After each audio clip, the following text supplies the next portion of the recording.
Assalamualaikum Ibu. Waalaikumsalam. Bu Erina, apa kabar? Ibu gimana Bu, sehat? Sehat. Mohon maaf ini Ibu, saya mau minta waktunya sebentar. Ini saya mau melakukan wawancara guna tugas demonstrasi kontekstual Budur 3.1, yaitu pengambilan keputusan berbasis nilai-nilai kebajikan. Mohon waktunya sebentar ya Bu. Terima kasih Bu. Ini Bu, di dalam Ibu menjalankan tugas sebagai seorang sekolah, selama ini Bu, bagaimana Ibu dapat mengidentifikasi kasus-kasus yang merupakan dilematika atau rujukan baik? Oke. Terima kasih Bu Erina atas pertanyaannya. Baik, saya akan menjawab pertanyaan dari Bu Erina. Bahwasanya dalam menjalankan tugas saya sebagai manajer, sebagai kepala sekolah di SD Negeri 20 Morakan ini, dalam menghadapi masalah yang mana itu kasus di dilema etika atau apakah itu rujukan moral, kembali kita membedakan dulu apa yang itu yang dimaksud dengan dilema etika ya. Dilema etika ini merupakan sebuah kasus benar PS benar. Artinya yang satu ini benar, yang satunya juga benar. Nah, sedangkan di kasus rujukan moral ini ada posisinya suatu yang benar dan ada satu yang salah. Tentunya dalam saya menjalankan tugas ini yang saya rasakan, yang saya mengalami kesulitan itu yang di dilema etika. Karena mengapa Bu Erina saya mengalami kesulitan? Karena ini benar PS benar. Artinya sesuatu yang dianggap benar dan juga benar. Jadi kita harus memilih di antara yang ini mana yang memang benar-benar benar. Nah, sementara kalau kita di dilema rujukan moral sudah jelas satu salah dan satu benar. Untuk di dilema etika tadi kan kita hidup di masyarakat sekolah ya, karena dalam lingkup kecil itu SD 20 ini merupakan masyarakat. Nah, disinilah yang sering terjadi benturan. Terkadang kita menemui permasalahan di antara anak dengan anak, siswa dengan siswa, atau guru dengan siswa, atau kepala sekolah dengan guru. Nah, ketika ini menemui dilema etika ini, yang satu misalnya merasa ada keadilan di sini pengennya, dan yang satunya lagi ada rasa kasihan. Nah, saya itu memilih untuk berkeadilan dan juga yang ada juga rasa kasihan ini, kedua-duanya harus saya pilih. Nah, saya yang ini yang saya mengalami kesulitan di situ. Kalau yang untuk etika moral tadi ya tadi ketika benar dan salah kita jelas pilihan kita pasti yang kayak benar. Baik Ibu, kemudian selama ini bagaimana Ibu menjalankan pengambilan keputusan di sekolah selama ini, terutama untuk kasus-kasus di mana ada dua kepentingan yang sama-sama benar atau sama-sama mengandung nilai kebajikan? Iya, seringkali kita sebagai pimpinan di suatu lembaga kita punya mitra kerja. Kedua-duanya misalnya punya kepentingan dan semuanya berkonotasi positif. Yang satu pengennya misalnya dia pengennya kita hargai, terus yang satunya juga kita pengen dibujuk, dirayu seperti itu ya. Disitulah kadang kita sebagai pimpinan mengalami kesulitan. Apakah kita sudah benar pada posisinya, atau apakah kita sudah benar memposisikan mitra kerja kita ini tadi pada duduk permasalahan tersebut. Seperti itu. Ya, baik. Langkah-langkah apa Bu, atau langkah-langkah atau prosedur seperti apa yang biasa Ibu lakukan selama ini dalam mengatasi? Kalau dari etika, kita tentunya pertama pada selain etika di masyarakat juga kita kita punya pegangan, kalau kita di sekolah punya namanya etika apa namanya etika apa ya, kode etik lah gitu ya untuk namanya di dunia pendidikan. Artinya ketika kita melanggar salah satu kode etik itu, artinya kita harus meluruskan dari rekan kerja kita lagi. Salah satu contoh misalnya di kode etik kita tidak boleh misalnya apa menghindarkan fitnah atau menjelek-jelekan rekan kerja. Nah, ketika itu terjadi di lingkungan sekolah kita harus apa namanya meluruskan ini, namun dengan cara yang beretika juga. Kemudian Bu, hal-hal apa saja yang selama ini dianggap efektif dalam pengambilan keputusan pada kasus-kasus di lingkungan etika? Selama ini saya sebagai kepala sekolah yang saya anggap efektif itu dengan misalnya ada kasus ya, apa itu dengan etika atau itu namanya tadi yang saya tadi apa bujukan moral. Tentunya kita harus menyelesaikannya dengan kepala dingin. Terus kita kalau ketika rekan kerja kita ada yang bermasalah, kita jangan menyelesaikannya itu secara umum. Kita panggil face to face, kita panggil secara pribadi, kita tanya mengapa bisa hal ini terjadi, kita runtut. Kita tidak bisa mengejas ini kejadian karena beliau ini begini-begini, tidak bisa. Jadi saya itu setiap menyelesaikan masalah saya selesaikan secara pribadi. Dengan saya ajak ngobrol, saya ajak berdiskusi, berkomunikasi lah intinya. Nanti kita akan ketemu di tengah mengapa hal ini terjadi. Kalau misalnya dia tadi melakukan hal-hal yang kurang berkenan, kita luruskan. Ketika kita menyelesaikan masalah, jangan sampai terjadi masalah yang baru. Selalu seperti itu. Jadi ketika kita menyelesaikan masalah, saya anggap masalah baru ketika kita menegur atau meluruskan yang bermasalah itu di depan umum. Karena apa? Mereka akan tertekan, merasa malu. Nah, jadi trik saya dalam menyelesaikan masalah itu dengan cara secara pribadi, dengan berkomunikasi, ngobrol dan diskusi.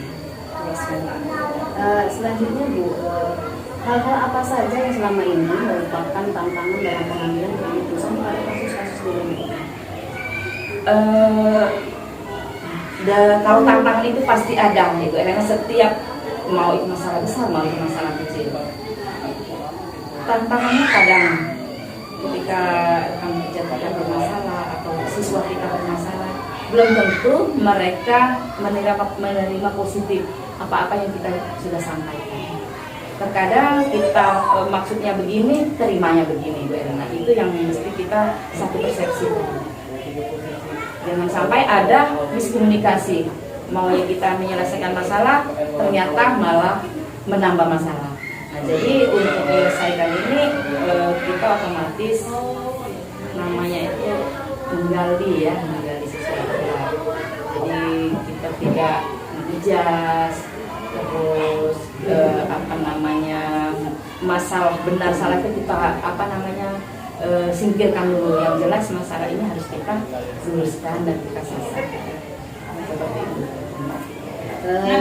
Kira-kira Bu, apakah Ibu memiliki sebuah jadwal tertentu ya dalam sebuah penyelesaian kasus di lingkungan etika? Kemudian apakah Ibu langsung menyelesaikan di tempat atau memiliki sebuah jadwal untuk menyelesaikannya dalam bentuk prosedur seperti apa yang Ibu jalankan selama ini?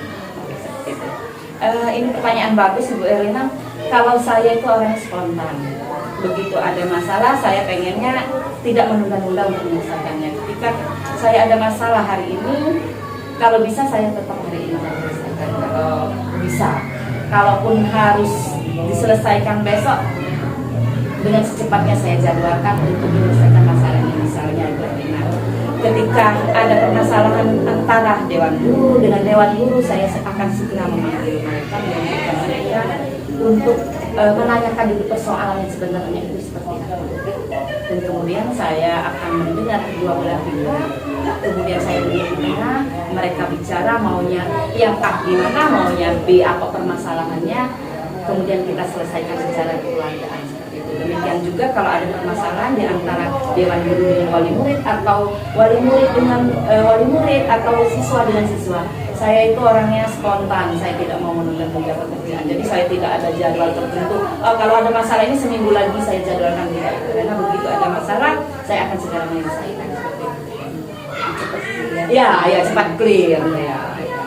Kemudian baik, kemudian adakah seseorang faktor-faktor yang selama ini mempermudah atau membantu ibu dalam pengambilan keputusan dalam kasus-kasus dilema etika yang ada di sekolah?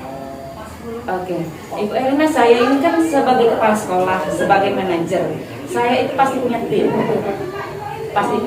Jadi saya itu tidak pernah bekerja sendiri, apapun permasalahan mau besar mau kecil.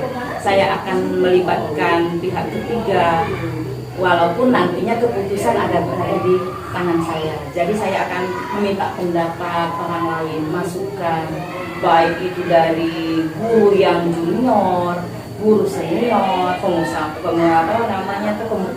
masyarakat, komite, anak-anak, siswa, semuanya akan saya tampung. Walaupun nantinya pada dasarnya semua keputusan ada di tangan saya.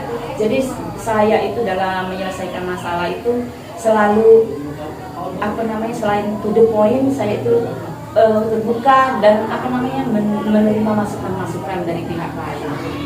Jadi saya tidak pernah bekerja sendiri. Saya Ibu, untuk pertanyaan yang terakhir ya, ini sangat baik sekali dari pengalaman yang saya ambil ya. Yang terakhir, dari semua hal yang sudah Ibu sampaikan tadi, pembelajaran apa yang dapat Ibu petik dari pengalaman Ibu di dalam mengambil keputusan di rumah?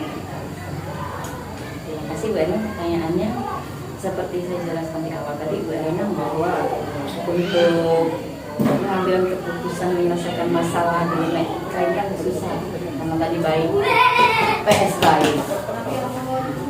Pelajaran yang saya dapat petik dari sini, jadi kita setiap permasalahan itu, mau itu baik PS baik PS buruk, kita dan satunya harus bentuk ini dan harus mengambil keputusan yang tepat. Mengambil keputusan tepat itu maksudnya baik untuk si A dan si B semuanya harus pas. Jadi kita tidak memihak kemana-mana juga. Jadi ketika ada pihak yang bermasalah, kita sebagai manajer, sebagai kepala sekolah duduk di tengah. Seperti itu. Kita menyelesaikan dengan kepala dingin dan tidak ada permasalahan baru intinya. Permasalahan yang bisa jadi kecil, yang kecil hilang seperti itu. Baik Ibu, terima kasih banyak atas waktu yang sudah diberikan Ibu. Saya dari pengalaman ini Bu yang saya dapatkan, saya sangat banyak sekali mendapat pengalaman-pengalaman baru bagi saya dalam pengambilan keputusan di rumah etika. Terima kasih banyak Bu atas waktunya. Semoga saya bisa sukses dalam menyelesaikan tugas-tugas saya. Terima kasih banyak. Assalamualaikum warahmatullahi wabarakatuh. Waalaikumsalam warahmatullahi wabarakatuh. Ya. Oke, assalamualaikum Pak Beni. Waalaikumsalam warahmatullahi wabarakatuh. Iya, terima kasih banyak Pak Beni yang sudah meluangkan waktunya untuk bisa saya melakukan wawancara. Ini guna untuk tugas demonstrasi kontekstual modul 3.1, yaitu pengambilan keputusan berbasis nilai-nilai kebajikan. Oke, baik Pak Beni. Selama ini bagaimana Bapak dapat mengidentifikasi kasus-kasus yang merupakan dilema etika atau bujukan moral? Oke, baik. Jadi ada beberapa hal yang bisa diidentifikasi berkaitan dengan pengambilan keputusan. Jadi ada yang pertama dilema antara individu dengan kelompok. Dalam hal ini individu bukan berarti secara perorangan, tapi bisa jadi individu adalah kelompok kecil dan dengan kelompok yang besar. Jadi artinya antara individu dengan kelompok bukan berarti kelompoknya kelompok kecil, individunya perorangan, tapi individu juga bisa berarti kelompoknya lebih kecil daripada yang kelompok besar.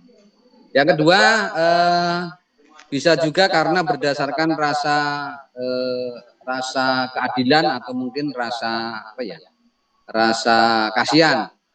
Kemudian ada juga antara kebenaran melawan kesetiaan. Itu yang bisa kami identifikasi. Oke, baik Pak Beni. Selama ini bagaimana Bapak menjalankan pengambilan keputusan di sekolah Bapak, terutama untuk kasus-kasus di mana ada dua kepentingan yang sama-sama benar atau sama-sama mengandung nilai-nilai kebajikan? Jadi hal yang perlu dilakukan di sekolah yaitu berani mengambil keputusan, tentunya dengan mengedepankan beberapa hal. Yang pertama, asas kekeluargaan, asas musyawarah. Kemudian yang kedua, dengan asas mempertimbangkan rasa kekeluargaan.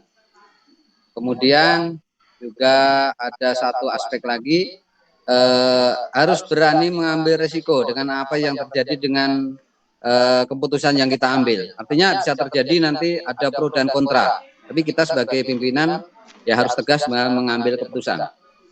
Oke, baik. Selanjutnya Pak Beni, langkah-langkah atau prosedur seperti apa yang biasa Bapak lakukan selama ini? Jadi yang pertama, langkah pertama kita harus melihat permasalahan. Jadi permasalahan itu sifatnya bisa saja bersifat yang relatif mungkin ringan, juga bersifat relatif agak berat. Artinya lihat situasi dan kondisinya dengan permasalahan tersebut. Oke, baik. Selanjutnya ini Pak Beni, hal-hal apa saja yang selama ini Bapak anggap efektif dalam pengambilan keputusan pada kasus-kasus dilema etika ini? Oke. Ada dua faktor juga yang kami anggap paling efektif dalam mengambil suatu keputusan.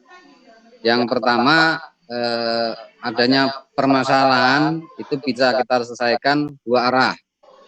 Artinya bisa kita ketemukan antara yang punya masalah dengan permasalahan, agar masalah itu tidak berlarut-larut. Kemudian mengefektifkan waktu yang ada. Jangan sampai kita menunda suatu permasalahan yang ada di sekolah, karena permasalahan yang tertunda itu akan membawa permasalahan itu akan semakin berlarut-larut. Jadi kita ambil keputusan secepat mungkin bisa menyelesaikan suatu masalah tersebut. Oke, baik. Selanjutnya Pak Beni, hal-hal apa saja yang selama ini merupakan tantangan dalam pengambilan keputusan pada kasus-kasus dilema etika?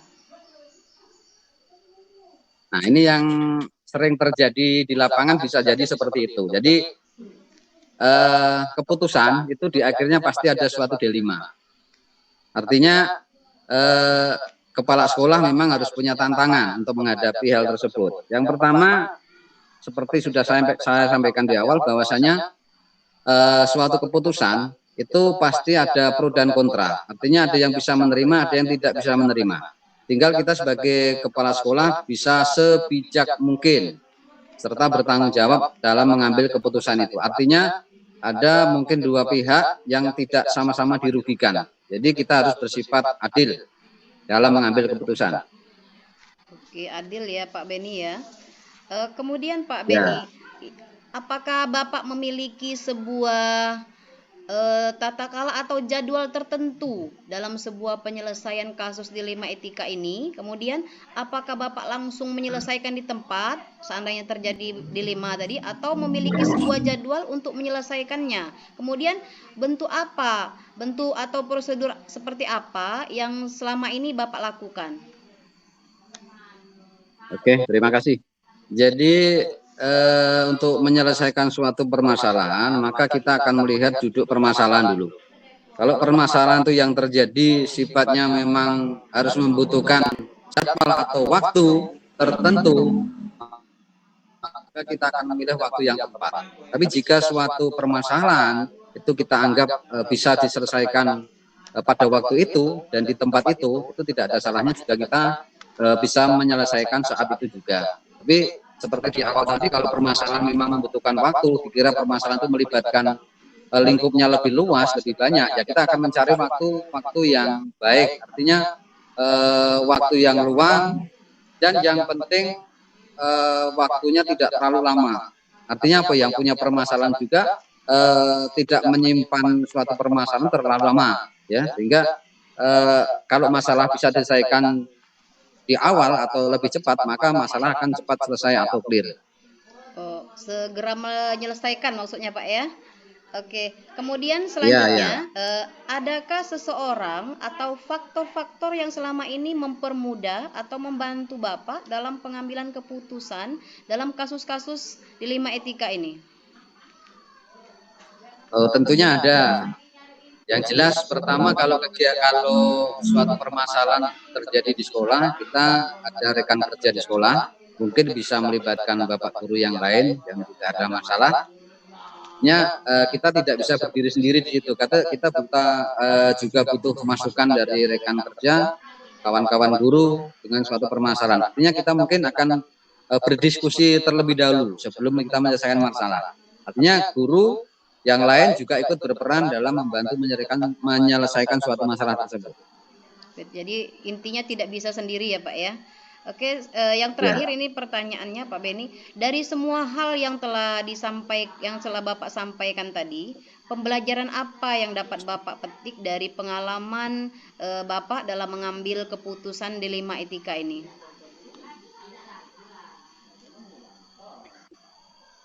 Oke, terima kasih. Ini pertanyaan terakhir Bu ya. Iya. Oke, jadi adanya suatu permasalahan itu akan membuat sebagai mangku kebijaksanaan dalam hal ini mungkin saya sebagai kepala sekolah itu tentunya punya perasaan. Yang pertama, seandainya kita sebagai pimpinan bisa menyelesaikan suatu permasalahan, itu menjadi kepuasan bagi diri kita sendiri. Itu juga merupakan pembelajaran bagi diri kita ke depannya. Jika terjadi suatu permasalahan-permasalahan yang lain, kita akan lebih mudah untuk bisa menyelesaikan masalah tersebut. Oke, baik. Mungkin hanya itu yang bisa kami bantu. Oke, baik, terima kasih banyak Pak Beni atas waktu yang sudah diberikan sehingga saya bisa melaksanakan tugas saya dan bisa mewawancarai Bapak. Semoga dengan saya mewawancarai, saya dapat mengambil pengalaman yang bisa saya petik dari pengalaman-pengalaman Bapak di dalam pengambilan keputusan yang berbasis kebajikan. Oke, terima kasih banyak Pak Beni. Assalamualaikum warahmatullahi wabarakatuh. Oke. Waalaikumsalam warahmatullahi wabarakatuh. Semoga bermanfaat, Bu. Amin. Terima kasih. Terima kasih banyak Pak Beni.